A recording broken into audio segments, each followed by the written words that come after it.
এই শিবচর তো শিবচর নয়, এই শিবচর শহর তো শিবচর শহর বানানো হয়নি, একটা মূর্তির শহর বানানো হয়েছিল।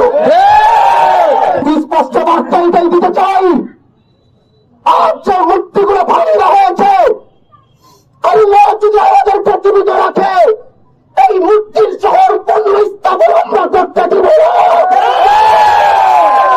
হাজী শরীয়তুল্লাহর মাটি এটা, আমরা যে যত কিছু বলি না কেন, এখান থেকে ইসলামের বিজয়ের আওয়াজ উঠেছে, এখান থেকে ভারতবর্ষের স্বাধীনতার আওয়াজ উঠেছে।